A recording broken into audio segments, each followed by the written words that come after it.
Gente que Fala, sempre ao vivo, de meio-dia a 1 pela Rádio Trianon, AM 740 São Paulo, Rádio Universal, AM 810 Santos. Estamos transmitindo ao vivo através da nossa fanpage, Facebook/programa Gente que Fala, direto do estúdio da Rádio Trianon. Estamos também na AltV, www.altv.com.br e TV Guarulhos, canal 20 UHF, canal 3 da NET em Guarulhos. Ambas, tanto AltV quanto TV Guarulhos, 11h30 da noite. Acesse nosso blog, conheça nossos colunistas e colaboradores, gentequefala.com.br. Temos um telefone aqui no estúdio da Rádio Trianon à sua disposição, 3289-3580, 3289-3580, e o telefone da nossa produção, 5052-5555. 5052-5555. E hoje, quinta-feira, é Gente do MPD que Fala, parceria do Gente que Fala com o movimento do Ministério Público Democrático. Representando o MPD, Movimento do Ministério Público Democrático, Procurador de Justiça, Dr. Ricardo Prado. Prazer tê-lo aqui, Dr. Ricardo. Prazer é nosso, Sr. Copé. O senhor é segundo vice-presidente, é isso? Isso, perfeitamente. E também conosco o advogado tributarista Walter Marrubia. Prazer tê-lo aqui, Walter. Prazer é todo meu. Mais próximo, por favor. Prazer é todo meu, é uma honra, é uma satisfação poder participar. Agradeço o convite da rádio e do MPD na pessoa aqui do Dr. Ricardo Prado. Vai ser um prazer conversar com os senhores. Reforma da Previdência tem sido discutida, rediscutida. O movimento do Ministério Público Democrático divulgou nesta semana nota na qual manifesta seu incondicional e restrito apoio a todas as pessoas que disseram não à reforma da Previdência. Eu vou repetir aqui para deixar bem claro que o MPD divulgou nota manifestando incondicional e restrito apoio a todas as pessoas que disseram não à reforma da Previdência. Segundo o MPD, não há transparência por parte do governo, os números não são apresentados nem debatidos com a sociedade. Além disso, há quase 430 bilhões de devedores para a Previdência que não foram cobrados, entre eles muitos doadores de campanha do governo. Dr. Ricardo Prado, Dr. Walter Marrubia, MPD discorda dessa reforma da Previdência. Sem nenhuma dúvida, Zancopé. Esse é um tema que está muito na pauta desse primeiro semestre do ano. É uma reforma importante, mas é uma reforma muito mal encaminhada. Não há, na verdade, em primeiro momento, não há, em primeiro lugar, uma questão de justificativa convincente para a reforma. Nós já tivemos duas reformas anteriores há não muito tempo, de forma que a questão dos recursos da Previdência já foram adequados para poder fazer o pagamento desses benefícios. O que acontece é que uma parte do dinheiro que deveria ser destinado para a Seguridade Social, para a Previdência, para a Saúde e para a Assistência Social, uma parte desse dinheiro o governo desvincula da sua finalidade e usa para outros gastos, para manutenção. A DRU, é isso? A DRU. Esse é o DRU, né? Desvinculação da Receita da União, é isso? Exatamente. Isso que deveria ser um fato provisório vem se tornando permanente, e com isso os recursos que deveriam ir para a Previdência Social, que são recursos, na verdade, arrecadados do trabalhador, né? Essas contribuições sociais, os impostos, etc., são pagos por toda a população. Isso não é um dinheiro que o governo inventou. É um dinheiro que ele arrecada, na verdade, das pessoas. Não é um dinheiro que o governo dá. Ele cobra da gente, de todos nós brasileiros, e depois para repassar para aqueles que já não podem mais trabalhar, né? Para aqueles que estão com problema de saúde, né? Nós temos, além da questão da aposentadoria em si, nós temos uma série de benefícios sociais que é distribuído também pelo governo, que são mantidos com esses recursos. Então, a grande discussão que se deveria travar é a questão de como fazer para terminar com a DRU, né? O governo precisa de outros recursos para sua manutenção, que ele discuta isso com a sociedade, né? Qual a forma dele conseguir esses recursos para sua manutenção, para o seu gerenciamento. Agora, desviar o dinheiro que é da Previdência e depois dizer que a Previdência é deficitária, isso na verdade não confere com aquilo que está na própria legislação. Depois, todos os estudos de institutos independentes, sejam Instituto de Economia, dos economistas, seja dos auditores fiscais, venham do lado de entidades que têm ligação com o governo, venham de entidades privadas, eles contestam esse déficit que o governo anuncia, né? Então, isso não está demonstrado. Uma parte, inclusive, agora dos parlamentares estão pedindo uma CPI sobre a Previdência, exatamente para verificar essa questão. Exatamente, no Senado, isso, o senador Paulo Paim conseguiu o número de assinaturas suficientes para isso.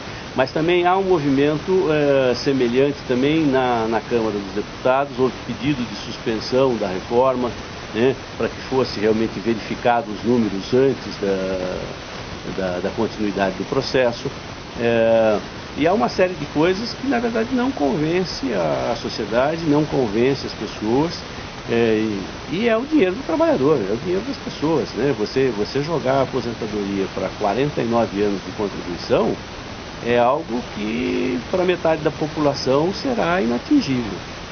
Não, de forma que nós entendemos que essa luta da população é absolutamente justa, no sentido de pretender que essa reforma realmente não seja implantada da forma que ela vem sendo apresentada.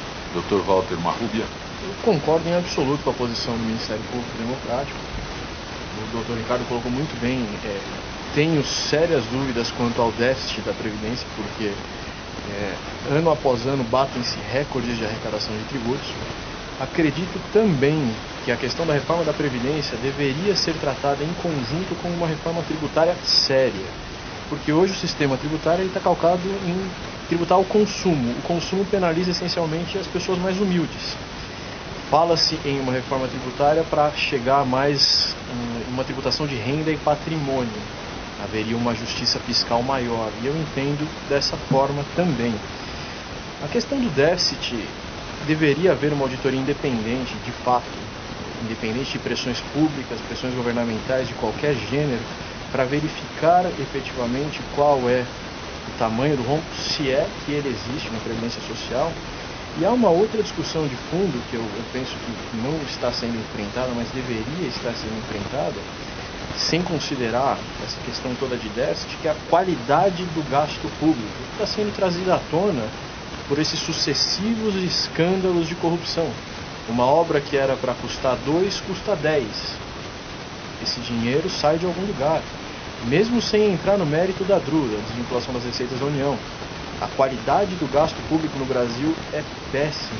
E isso, as investigações, sucessivas CPIs, por mais que com resultados não tão satisfatórios para a opinião pública, demonstram que a qualidade do gasto público é péssima. Se tivéssemos mecanismos de controle melhor do gasto, e talvez seria o caso de uma reforma na lei de licitações, que é bastante antiga, já não tem acompanhado as evoluções da sociedade, o dinamismo da sociedade atual, poderia-se melhorar esse quadro sem sacrificar tanto o trabalhador de base, que é aquele que recebe um salário mínimo. Como o próprio presidente Michel Temer falou ontem com o Roberto Dávila, que a maioria das pessoas recebe salário mínimo. Quem vai ser sacrificado são justamente essas pessoas que vão ter que contribuir por mais tempo e receber menos. Então, me parece que é uma discussão que deveria ser enfrentada juntamente com a reforma tributária e com a melhoria da qualidade do gasto público. Dr. Walter Marrubia, apenas para acrescentar, e também Dr. Ricardo Prado, o questionamento é sobre o déficit na Previdência, né? Todo mundo, a Previdência é deficitária, mas se entrar no balanço da Previdência, o balanço da Previdência diz que a Previdência não é deficitária, e ela faz uma divisão, né? A Previdência apresenta uma Previdência urbana, que é superavitária, e uma Previdência rural, que é deficitária. Então, não é deficitária. No próprio balanço, eu estava dizendo há um instante sobre a aposentadoria rural, né, dos trabalhadores rurais, esse será um outro problema. Sim. aqui ela tem que ser, aqui ela é deficitária, até eu que não sou economista sei, porque se nunca contribuiu. O governo tem manobrado, nós estávamos conversando fora do ar, para tentar aprovar isso, já retirando os servidores municipais e estaduais desta reforma, o que já traz outras consequências, como empurrar o problema para os estados a longo prazo, que vão se socorrer da União. Então, me parece que tratar da reforma de maneira isolada da Previdência não vai resolver a questão. Nós vamos empurrar isso para talvez uma próxima geração. Você vai sanear um problema agora e jogar o problema para a próxima geração. Cada vez mais sacrificada, que, a grosso modo, nós vamos chegar talvez num nível de Grécia, uma falência fiscal do Estado. Nós vamos ter uma falência incontornável do Estado falido, quebrado. Doutor Ricardo, quando se fala hoje, nesses dias, sobre a reforma da Previdência, agora o governo está transferindo para os estados, não é, a reforma da Previdência. No estado de São Paulo é o estado de São Paulo, sou repetitivo, mas é que se afirma, tem que se deixar bem claro, é o estado de São Paulo que é responsável pela sua Previdência. O município de São Paulo é responsável pela sua Previdência. O governo lava as mãos com isso? Tentativa de tirar uma parte das pessoas que estão se movimentando contra a reforma para que elas parem de reclamar. Nós tivemos movimento de professores, de policiais, né, e outras categorias do funcionalismo público que estiveram se manifestando contrários à reforma. Essa tentativa do governo de fatiar a reforma, porque na verdade ele não está desistindo, ele está só fatiando, quer dizer, eu vou fazer uma parte no Congresso Nacional, em Brasília, e depois eu faço as outras partes nos estados, né? É tão somente uma tática para fazer com que o movimento contrário à reforma diminua. Uma das senadoras, a senadora do Paraná, num pronunciamento no Congresso, agora recente, inclusive falando desse tema, ela dizia o seguinte: existem mais de 5.500 municípios no Brasil, né? Somente 2.500 deles têm previdência própria, os outros 3.000 não têm. Ou seja, aquilo que você definir na reforma da União, que é essa que o governo está querendo implantar, você já vai aplicar aos 3.000 municípios que não têm sistema próprio, tá? Além disso, dentro dos municípios e nos estados que têm sistema próprio, você tem uma parte desses funcionários que na verdade são funcionários temporários, são funcionários comissionados, não são os funcionários concursados, também se aplica as normas da União. Então, a reforma da União atingirá a grande maioria da população.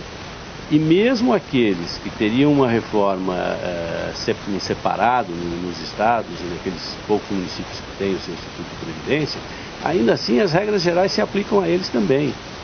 Então, na verdade, o que você tem de possibilidade nos estados e nos municípios, às vezes, é de você fazer um benefício um pouco melhor para essa ou para aquele grupo de assegurados. Mas isso você nesse momento nem se passa pela cabeça, porque a reforma toda é corte de benefícios, né? Não existe benefício a mais para ninguém. Então, nisso a União acaba mandando em tudo. O diretor-geral do Departamento Penitenciário Nacional, Marco Antônio Severo Silva, participou de audiência pública da Comissão Interamericana de Direitos Humanos da OEA para tratar das denúncias sobre encarceramentos, maus-tratos e torturas no sistema carcerário brasileiro. O Brasil foi denunciado na CID, que é a Comissão Interamericana de Direitos Humanos da OEA, por violência e superlotação em presídios. Foram discutidos também maioridade penal, sistema socioeducativo e direitos humanos de adolescentes em situação de conflito com a lei. Dr. Ricardo Prado, Dr. Walter Marrúpia. Essa situação no Brasil, em tempos atuais de Alcaçuz, a penitenciária que agora está me fugindo o nome, na região norte do país, provavelmente Leão Branco. O Brasil é constantemente apontado na Comissão Interamericana de Direitos Humanos como um violador de direitos humanos dos encarcerados. fato da pessoa ter infringido a lei não significa que ela está completamente ela perde todos os seus direitos. Ela tem sim o direito à dignidade da pessoa humana, que está assegurado constitucionalmente, e sabemos que isso não ocorre na prática.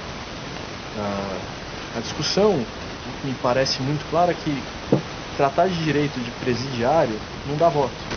Então, esse tipo de situação acontece pontualmente. Isso não acontece no Brasil. Quando você tem um escândalo, como presos decapitados, pedaço de preso voando do presídio.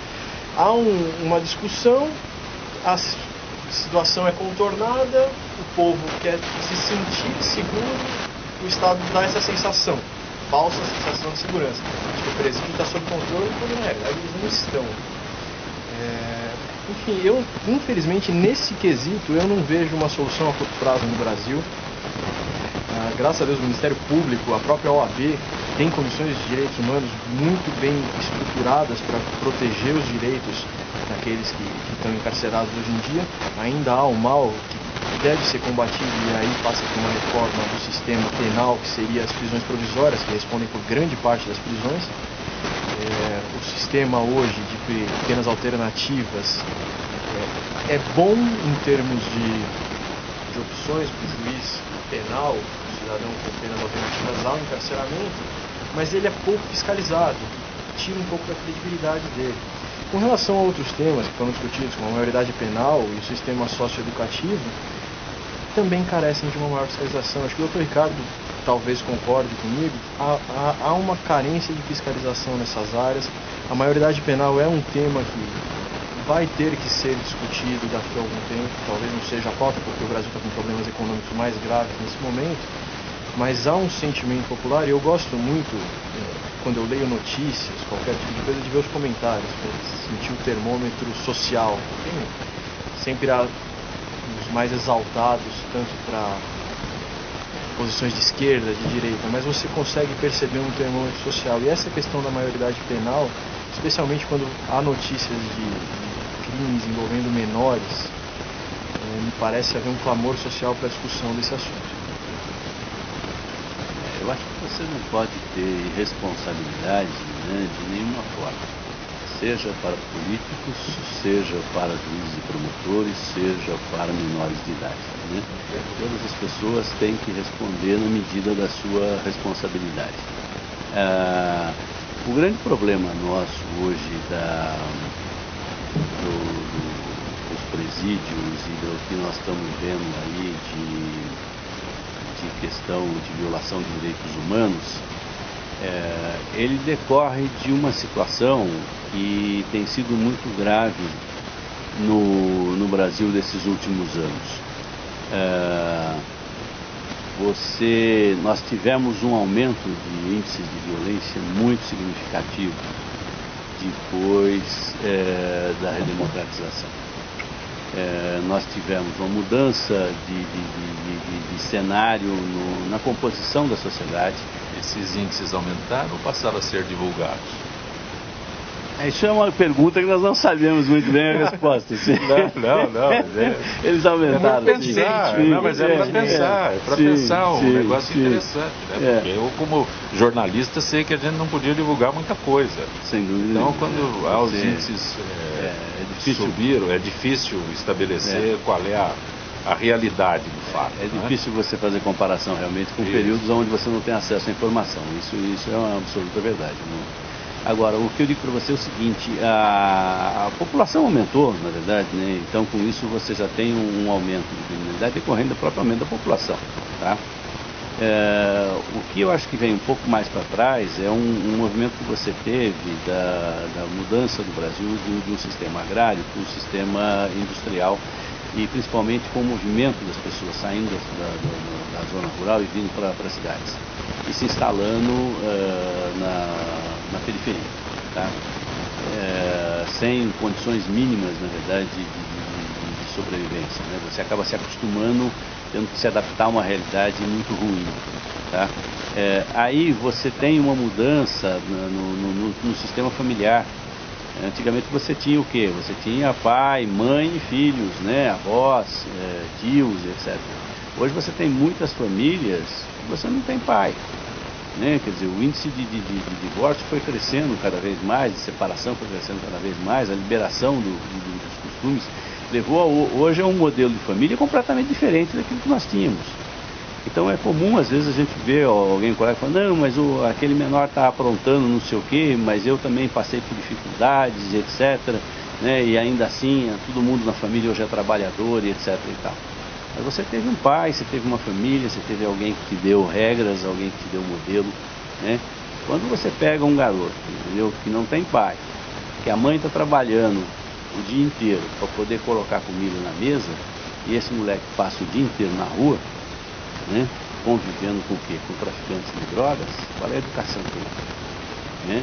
Quer dizer, você precisa dar uma oportunidade para essas pessoas. Agora, você tem que tentar agir enquanto é criança, enquanto é adolescente, né, recuperar o mais rápido possível, porque depois... Enquanto a vara verga.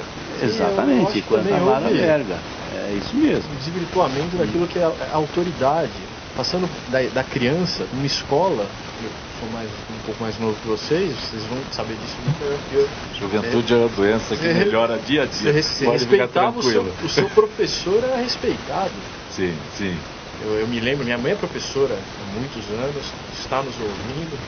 O status do professor na sociedade era hoje é o que eu comparo, ela é uma pessoa extremamente dedicada, trabalha muito tempo nessa área, trabalha a vida toda nessa área. Um aluno faz uma besteira ou tira uma nota ruim, o pai briga com o professor, ele não repreende o filho. Você subverte o conceito de autoridade, você dá o poder àquele que não tem maturidade para tê-lo. É essa questão da liberação que o Dr. Ricardo colocou. Não se entende que é autoridade. A polícia sofre isso diariamente e acredito que os membros do Ministério Público devam sofrer isso também. Você tem uma mudança muito significativa da sociedade. São diversos fatores e isso realmente criou problemas novos. Não houve uma escala nessa alteração, né? Ela foi abrupta. Sim, ela foi muito rápida. Nós estamos vivendo um momento da humanidade de uma velocidade muito grande. Não é só a velocidade da tecnologia, das redes sociais, etc., mas a vida está mudando muito rapidamente. Então isso está fazendo que a gente se depare com problemas novos. Né? Na questão carcerária, por exemplo, o Estado de São Paulo conseguiu construir, não um ritmo frenético, nós saímos de 20 penitenciários, 20 e poucas penitenciárias até há 30 anos atrás, para 126 penitenciárias. Foram construídas mais 100 penitenciários no Estado de São Paulo e você já tem ainda aqui superpopulação carcerária. Né? Nos estados do Norte e Nordeste, cuja infraestrutura é um pouco menor que a nossa, né, a situação é ainda pior. Né? Os presídios que a gente viu lá nas rebeliões não têm a mínima condição de estrutura física, na verdade, para funcionar adequadamente. Né? Agora, o que precisa é que o Estado retome o controle dos presídios. Isso é fundamental. O Estado detém o controle dos presídios quando ele quer. Quando você tem uma rebelião, quando você tem um problema, né, você manda as forças de segurança para lá, entendeu? E coloca ordem na situação. Agora, no dia a dia, né, você acaba, às vezes, soltando um pouco a rédea e aí a coisa, o caldo entorna. Né? Vou pedir licença para os senhores para abrir um espaço aqui para a FIPESP, Associação dos Funcionários Públicos do Estado de São Paulo. Gisele Souza, setor de eventos. Boa tarde, Gisele. Boa tarde, Zancopé, e boa tarde aos debatedores do Gente que Fala. Gisele, representantes da Justiça do Trabalho criticam proposta de reforma da Previdência em seminário realizado no Espírito Santo. Que entidade promoveu o debate? O seminário foi promovido pela Comissão Especial da Reforma Trabalhista da Câmara e foi o primeiro debate da comissão realizado fora de Brasília. Ministério Público e sindicatos foram unânimes em criticar a proposta de reforma trabalhista do governo. Qual foi a afirmação, a declaração do presidente do Tribunal Regional do Trabalho? No seminário, o presidente do tribunal, o desembargador Mário Ribeiro Cantarino Neto, disse que a reforma traz riscos de redução de direitos para o trabalhador, como a possibilidade de jornadas de trabalho de mais de 8 horas, jornadas de 12 horas vão se tornar mais frequentes. Isso é causa de grande preocupação, porque tem efeitos também na vida social do trabalhador, na questão de saúde e riscos de acidentes de trabalho. E quem mais se pronunciou? Alguém mais do Ministério Público? O procurador Valério Henniger, que acredita que a proposta de reforma trabalhista visa alinhar a lei aos interesses empresariais, reduzindo direitos. Para ele, não se trata de fato de uma reforma que pressupõe um debate mais amplo e aprofundado e deve ser feita em tempo mais longo. A CUT também estava presente, representada pela sua vice-presidente. Qual foi o pronunciamento dela, Gisele? A vice-presidente da Central Única dos Trabalhadores do Espírito Santo, Noêmia Simonazzi, acredita que a jornada estendida vai prejudicar especialmente as mulheres, por conta da jornada dupla de trabalho em casa. Ela também se preocupa com a possibilidade de que a negociação entre patrão e empregado prevaleça sobre a legislação, o que é permitido pela proposta. Nós sabemos qual é o objetivo dessa situação: é tirar realmente o direito do trabalhador, porque nós não temos, em sua maioria, sindicatos fortes para contrapor àquilo que o patrão vem colocar na mesa de discussão. Só para relembrar, quando a proposta chegou à Câmara? Em dezembro do ano passado, e segundo o deputado Helder Salomão, do PT do Espírito Santo, poderá ser votada na comissão especial já em abril e não em maio, como inicialmente anunciado pelo relator Rogério Marinho, do PSDB do Rio Grande do Norte. Segundo Salomão, que foi um dos deputados que pediu o seminário, a ideia do governo é votar a reforma trabalhista antes da previdenciária por conta da dificuldade em aprová-la. Também o autor do pedido de debate é crítico da proposta. O deputado Sérgio Vidigal, do PDT do Espírito Santo, destacou que representantes do setor produtivo foram convidados para o seminário, mas não compareceram. Gisele, agradeço tua gentileza mais uma vez com o nosso Gente que Fala. Uma boa tarde, Gisele. Boa tarde, Zancopé, e boa tarde aos ouvintes do Gente que Fala. Nossa parceria com a FIPESP, Associação dos Funcionários Públicos do Estado de São Paulo, com informações de interesse não apenas dos associados, mas do público em geral. No Gente que Fala, estamos convocando o jornalista Ricardo Godoy. Olá, amigos do programa Gente que Fala Eventos, sejam bem-vindos para mais uma edição especial sobre água. Vamos ouvir a jornalista Vanessa Palazzi entrevistando a doutora Albertina Takeuchi. Sobre a importância desse tão precioso líquido, levando em conta que a água é um bem natural que deve ser preservado a qualquer custo. Doutora Albertina, a senhora não acha que é necessário criar um momento de reflexão, análise e conscientização do uso da água? Com certeza, eu acho que a água, ela é na verdade a nossa sobrevivência. Se a própria coisa que falou da questão de quanto que nós somos água no nosso corpo, e quero lembrar uma coisa, na gravidez é fundamental, porque a infecção urinária, 50% das infecções urinárias que as mulheres têm são na gravidez. E a gravidez causa, por falta muitas vezes de água, que essas mulheres não tomam, que seguram inadequadamente a urina, então dá partos prematuros e dificuldades no parto. Então, seria isso. Muitas mulheres, depois da terceira idade, ou na adolescência da terceira idade, têm infecções urinárias. E a questão de tomar muito líquido. Então, para a mulher, em todas as idades, é fundamental a água. Mas só lembrando essa parte médica, agora, realmente, a água hidrata a pele. Não precisa de tantos cremes para fora, porque não adianta repor aquilo que você não tem. Então, se você repõe água, é muito maior do que a reposição hormonal, que está todo mundo alucinado. Existe um horário correto para se ingerir água? É melhor durante a manhã, ou antes do almoço, ou durante as refeições? Tem aquela, a gente ouve falar que pode dilatar o estômago. Tem essa questão ou não? Eu acho que 3 litros, 2 litros de água tem que ser a todo momento.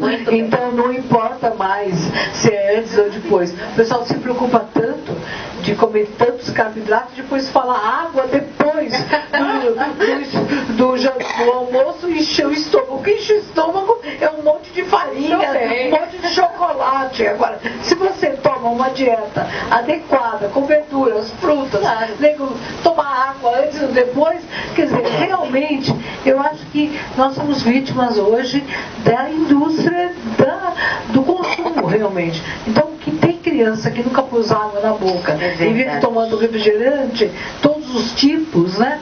Então, eu acho que realmente o que discutindo a questão do exemplo. É este recado que nós aqui do programa Gente que Fala queremos deixar para vocês, aos nossos ouvintes, espectadores. Muito obrigado pela atenção. Encerramos mais uma edição desse evento que tem o patrocínio da Sabesp. A gente se encontra no próximo programa.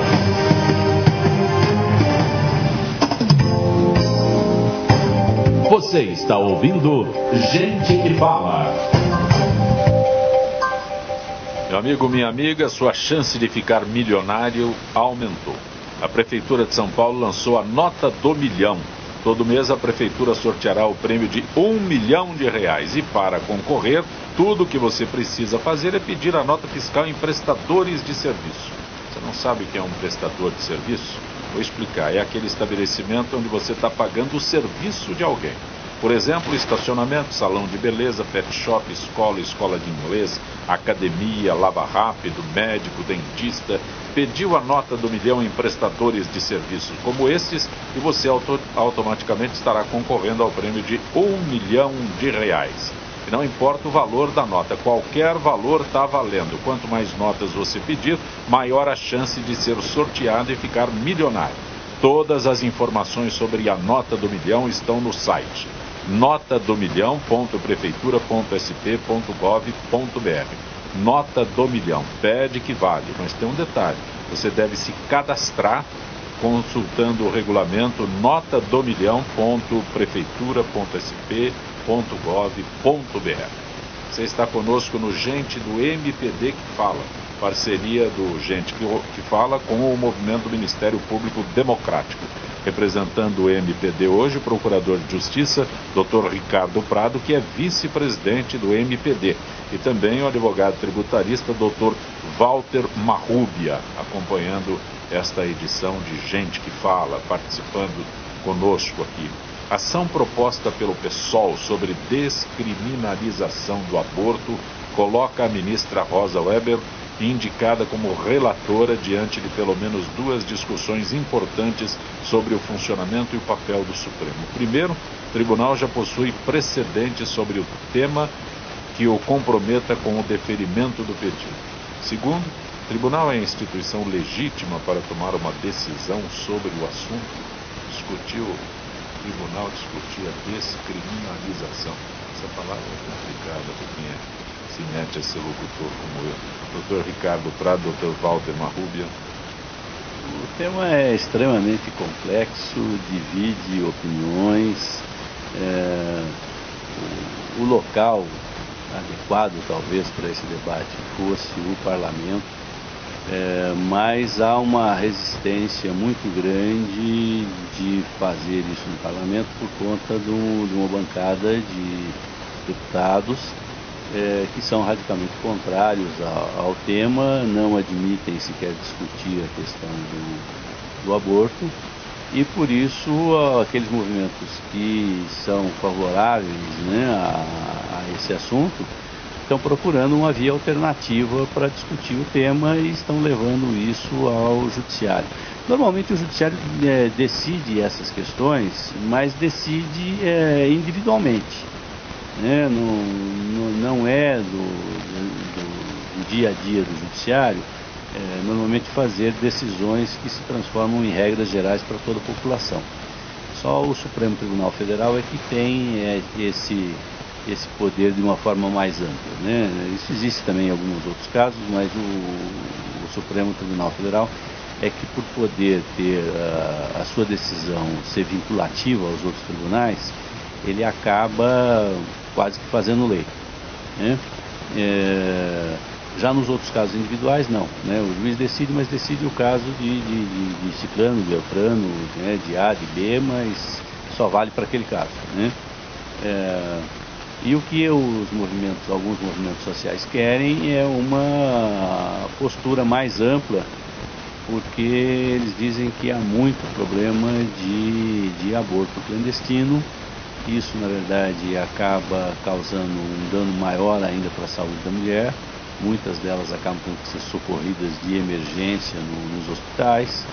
Como o fato é previsto como crime, muitas vezes o próprio atendimento é complicado, né?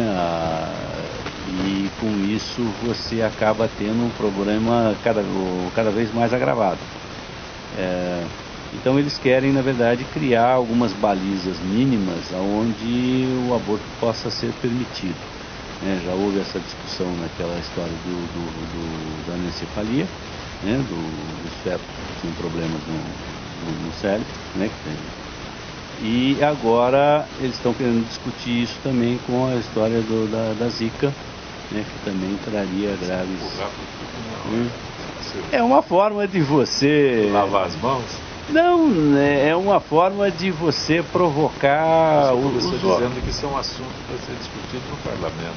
Sim, não, é isso que eu digo para você. Ordinariamente, isso deveria ser discutido no parlamento, né? Porque se você quer estabelecer uma lei geral para todo mundo, tá? Quem tem esse poder de regra é o parlamento, tá?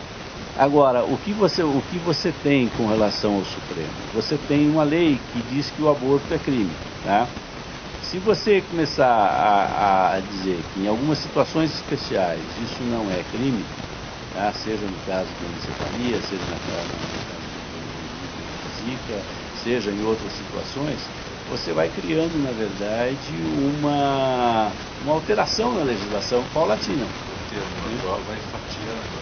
Vai fatiando a legislação, exatamente. Você vai criando uma série de exceções na legislação.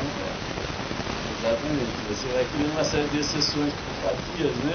Que acabam, no fim, dando um resultado significativo. Eu concordo plenamente com o Ricardo. Essa questão da descriminalização do aborto deveria ser tratada no Congresso. Não é mal para esse tipo de política pública, mas constantemente os parlamentares se ominem em discussões dessa relevância. A situação acaba sendo resolvida com o ativismo judicial, que é muito embora. O parlamento se omite, o judiciário é chamado a socorrer e ele é obrigado a decidir a situação.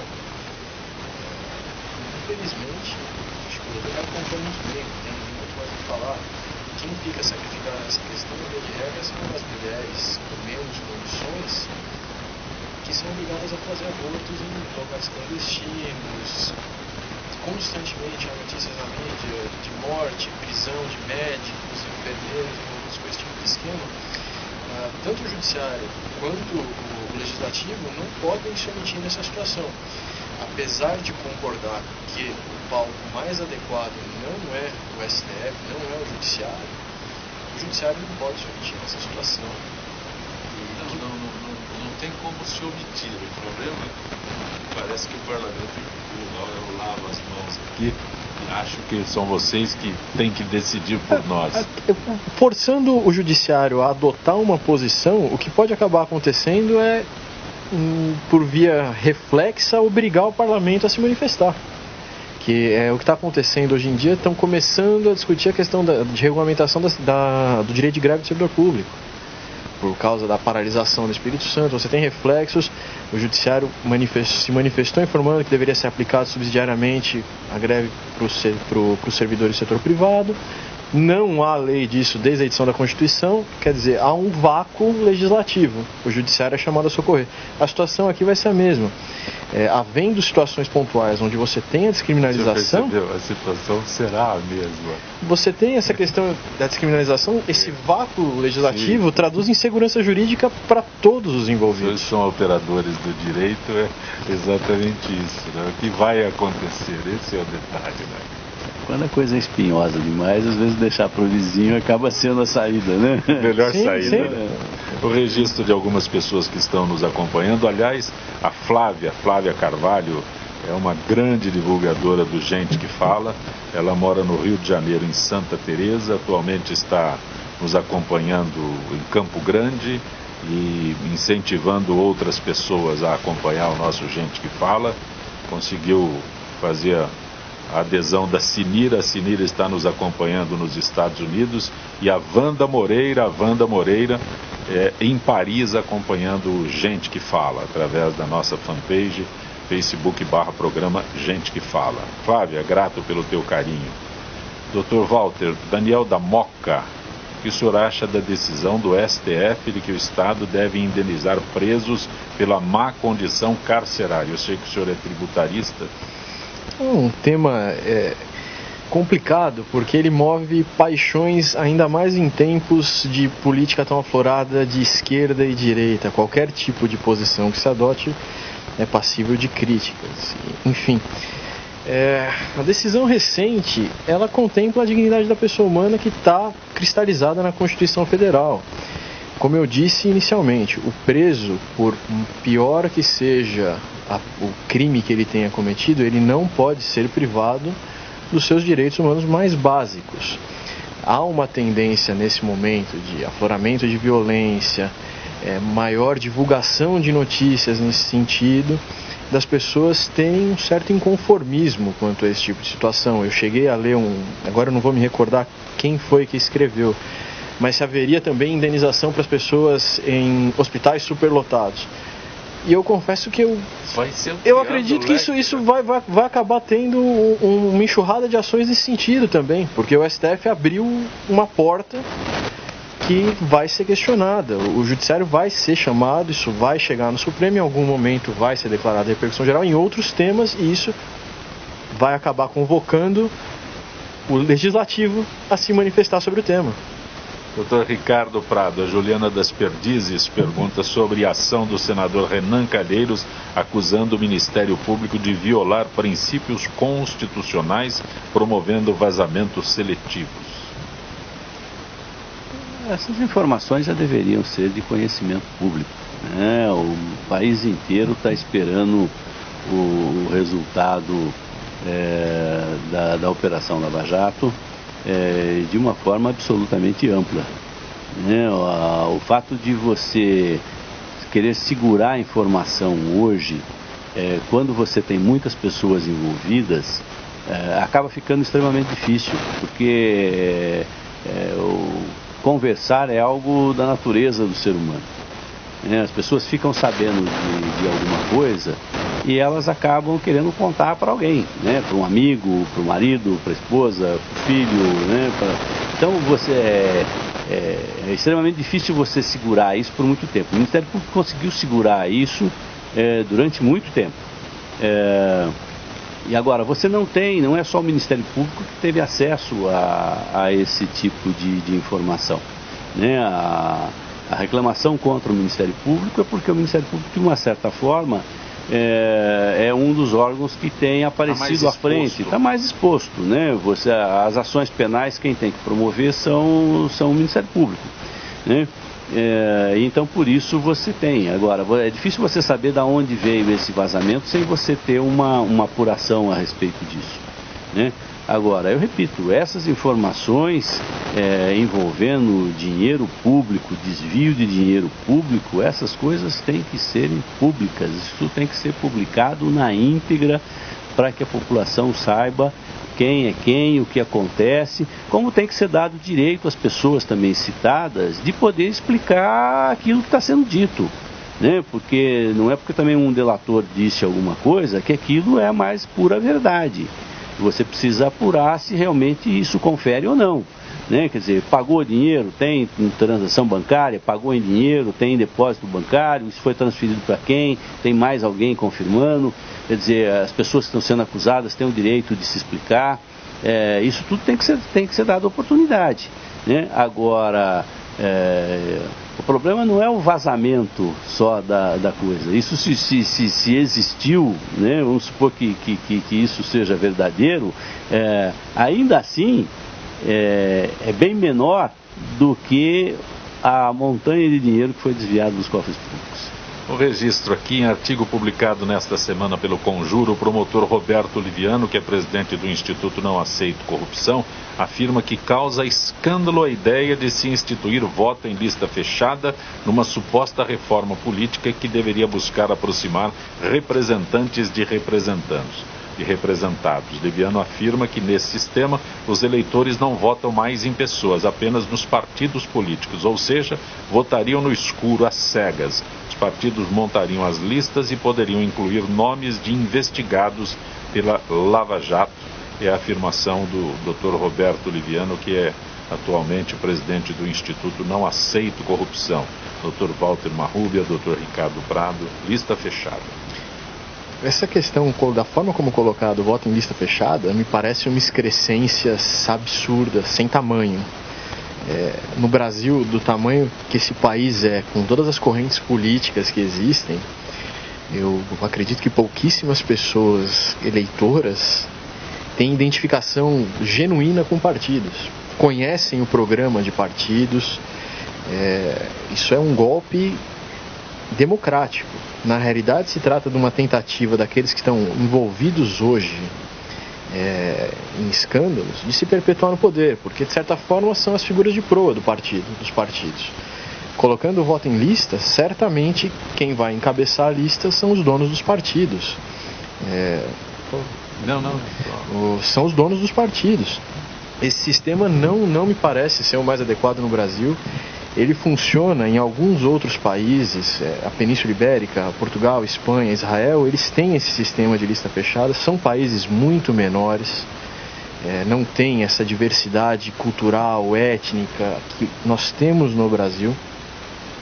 Há uma certa tendência a dizer que esse tipo de votação vai baratear as campanhas eleitorais, mas nesse quesito, tanto para aproximar o eleitor do candidato, quanto para barateamento das campanhas eleitorais, há um voto em lista fechada flexível adotado por outros países. Na região ali, dos países escandinavos, alguns adotam esse tipo de votação. E mais ainda, o voto distrital, você diminui a base do candidato, aproxima ele do eleitor e você, de uma certa maneira, você barateia a campanha, aproxima o candidato, aproxima a cobrança, aproxima a fiscalização, mas infelizmente não me parece ser isso que é o desejo. O desejo é perpetuar no poder aqueles que já têm os seus lotes de poder. Doutor Ricardo.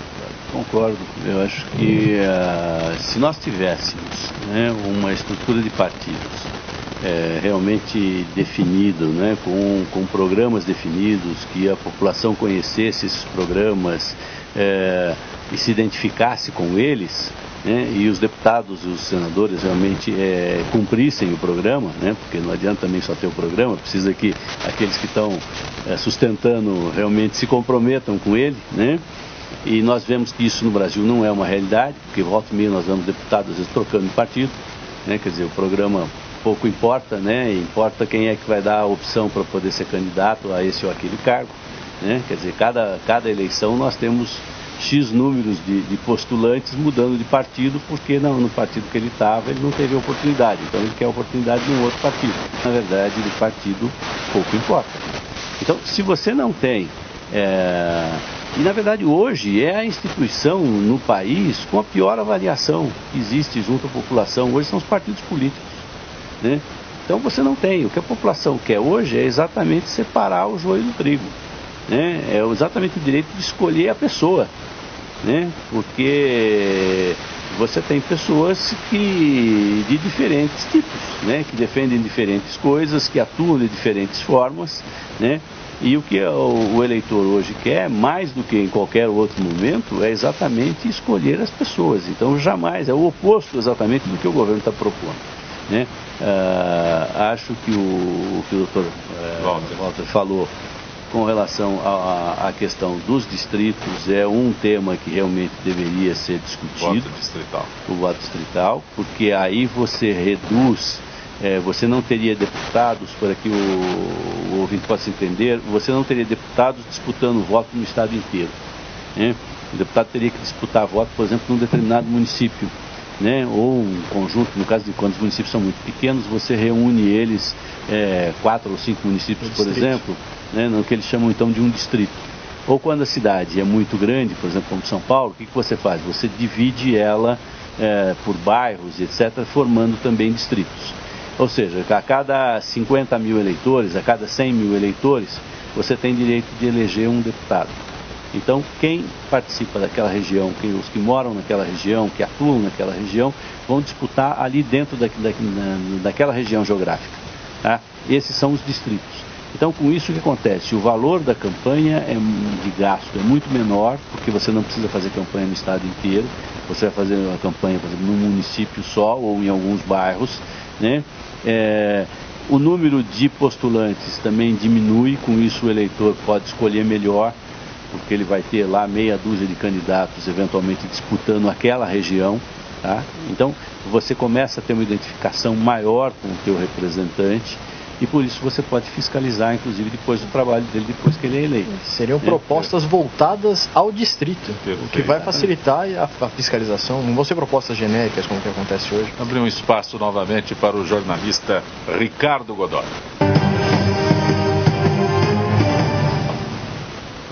Olá, amigos do programa Gente que Fala Eventos. Sejam bem-vindos para mais uma edição especial sobre água. Vamos ouvir a jornalista Vanessa Palazzi entrevistando a psicóloga Suzy Camacho.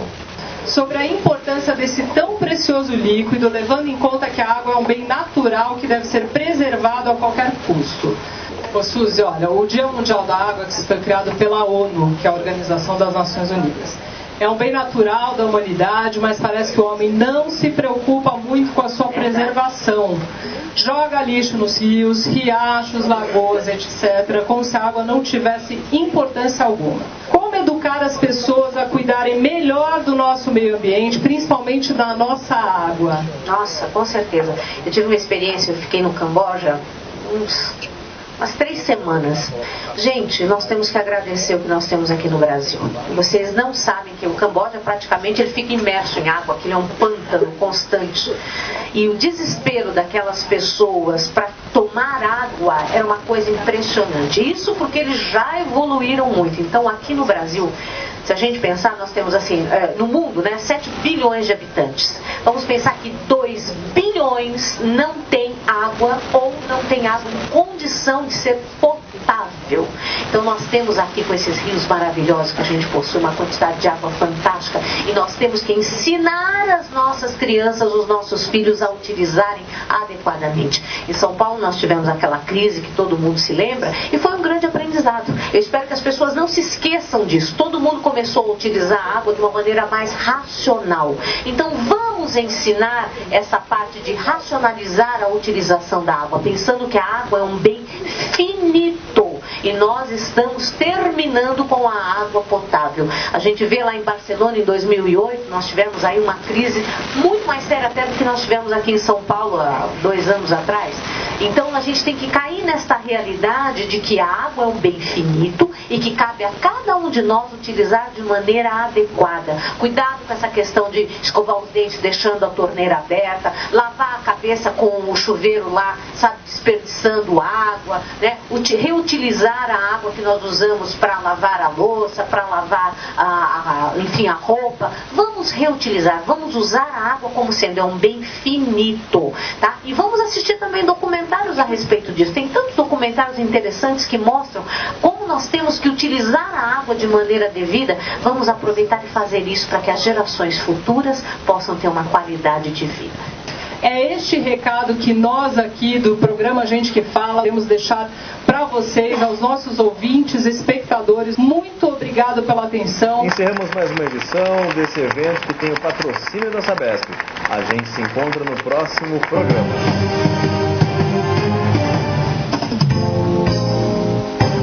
Você está ouvindo Gente que Fala. Estamos finalizando a edição de hoje do Gente que Fala, gente do MPD que Fala. Agradecendo ao advogado tributarista, Dr. Walter Marrubia. Espero que tenha passado o nervosismo. Foi fantástico, uma experiência fantástica. Eu agradeço a acolhida. Foi realmente um prazer estar então ilustre companhia. Agradeço ao Zancopé pela forma como conduz, torna tudo muito fácil. Dr. Ricardo, uma presença ilustre, muito tranquilo para conversar também. Agradeço a Trianon e mais uma vez ao MPD representado pelo Dr. Ricardo pelo convite. Dr. Ricardo Prado, essa parceria gente do MPD que fala só é possível graças à gentileza dos senhores que integram o movimento Ministério Público Democrático. E a gentileza da Rádio Trianon, que conosco tem feito essa parceria que já tem um bom período já. É sempre um prazer poder estar aqui, é sempre uma honra poder falar para os ouvintes, estar aqui na sua companhia, Zancopé, na companhia do Dr. Walter, na companhia de toda a equipe que está nos auxiliando hoje aqui, e um bom dia a todos. Gente que fala tem a direção-geral do jornalista Fausto Camunha, a diretora de produção Zenilda Salvato, redação Pedro Esquiavão, produção cultural Ricardo Godoy. Na Rádio Trianon, Benê, Cléo Rodrigues, Neildo Neres, Ricardo Valim e Sérgio Souza. Na direção da TV Guarulhos, Fernando Mauro, na direção da UTV, Alberto Luquete, na técnica James Eduardo, Paulo Afonso e Iago Matsumoto. Estaremos de volta amanhã, meio-dia. Gratos, até lá.